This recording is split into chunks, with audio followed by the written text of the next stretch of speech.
A paz do Senhor. Uma coisa muito importante para nós é onde nós vamos morar, né? Onde nós moramos. Nós sempre procuramos escolher um lugar mais agradável possível, né? Um lugar mais acolhedor, mais aconchegante, mais realmente gostoso de se estar. E se você tem se preocupado aonde mora nessa terra, eu quero perguntar se você tem se preocupado aonde você vai morar na vida eterna. Porque essa vida aqui é uma vida, segundo a palavra de Deus, o máximo é 120 anos. E também a palavra diz que após os 70 anos é só canseira, né? Que o mais persistente vai viver mais de 70 anos. Então, se nós nos preocupamos onde morar nessa terra aqui, nos anos que nós temos aqui, imagine na vida eterna.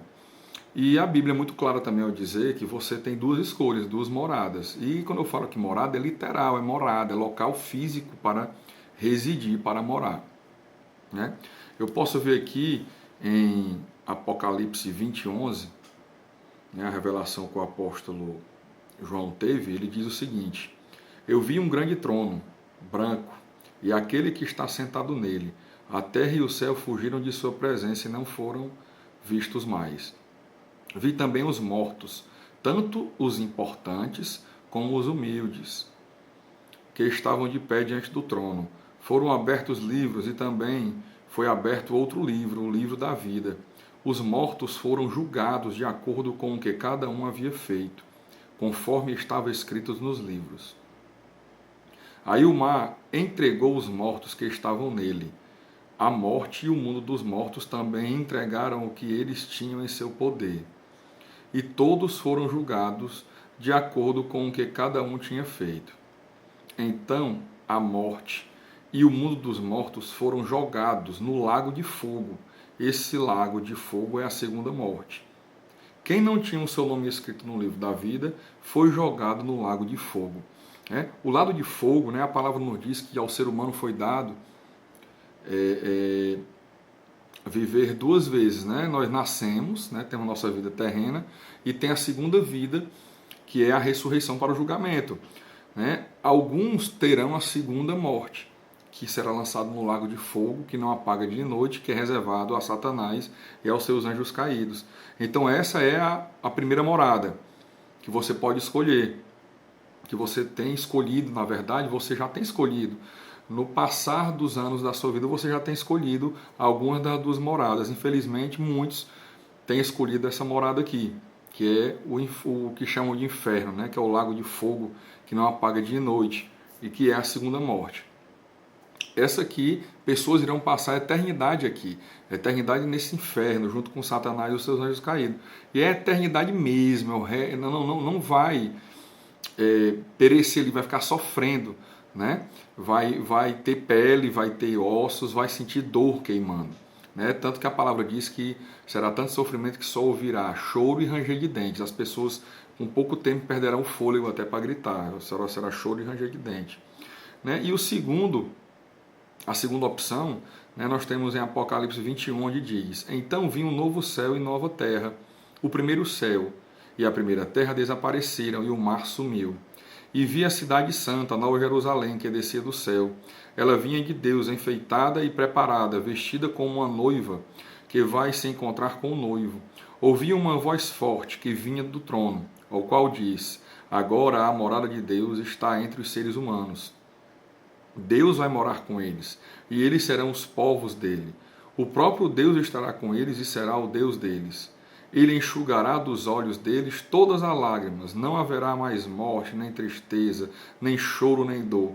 As coisas velhas já passaram.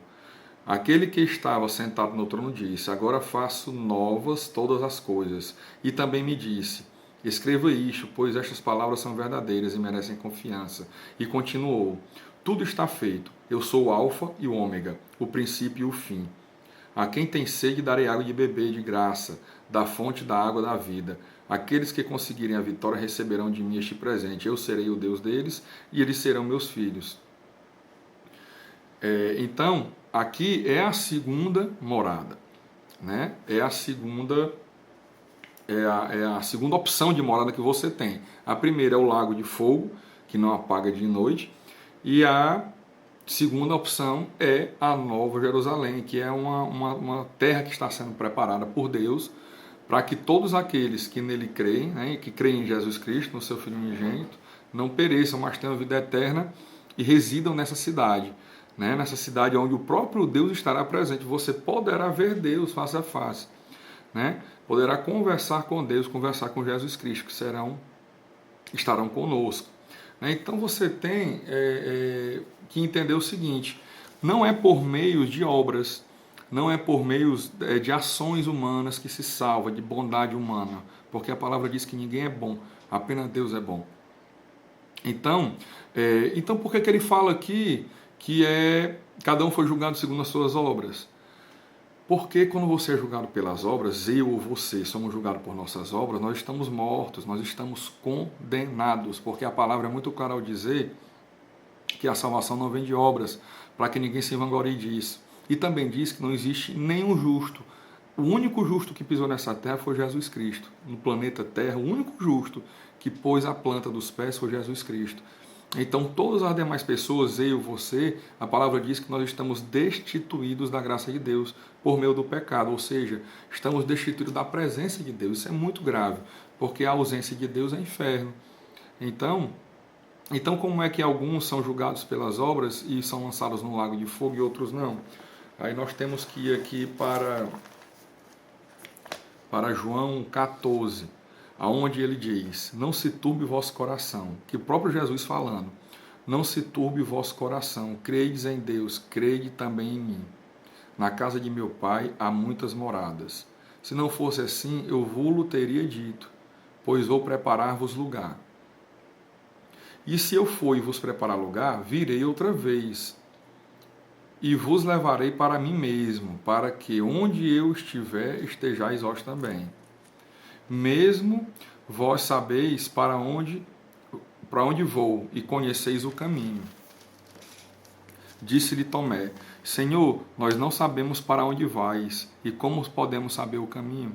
Disse-lhe Jesus: Eu sou o caminho, a verdade e a vida. Ninguém vem ao Pai senão por mim.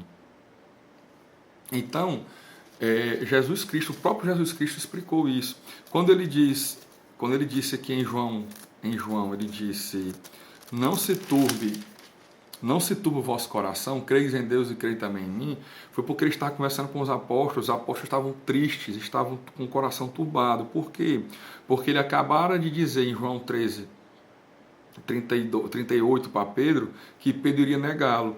Ele disse assim: respondeu-lhe Jesus: tu darás a vida por mim? Na verdade te digo, que não cantará o galo enquanto me não tiveres negado 3 vezes. Então estava ali Jesus com os apóstolos reunidos e ele disse para Pedro, né? Pedro, tu daria a vida por mim? Porque Pedro tinha dito que daria a vida por Jesus. Ele disse: tu vai dar a vida por mim? Pois eu te digo, na verdade, de verdade mesmo eu te digo, é que você vai me negar diante de todo mundo. E aquilo ali com certeza entristeceu o coração de Pedro e dos apóstolos que estavam com ele, né? Que eram todos amigos ali, era uma família. Então eles muito tristes, né? Aí Jesus disse: não se turbe o vosso coração, credes em Deus e crede também em mim. Então veja que eu e você, com as nossas obras más, nós afligimos, nós ofendemos Jesus Cristo, nós ofendemos a Deus. Mas toda a vida Jesus dizia para os que reconhecem que pecam, que erram, né? Ele absolveu dos pecados e disse: vai, não peque mais. Né? Então ele estava ali sendo bem claro para os apóstolos: não se turbe o vosso coração, credes em Deus e também em mim. Na casa do meu pai há muitas moradas. Se não fosse assim, eu vos teria dito, pois eu vou preparar-vos um lugar.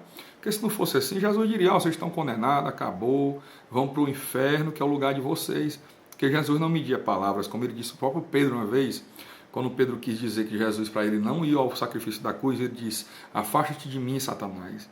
Né? Porque ali estava sendo usado por Satanás, Pedro, para querer tirar Jesus do caminho que nos salvou, que é o caminho da cruz, né? O caminho do grande sacrifício. Então é isso. Nós temos 2 escolhas durante toda a nossa vida.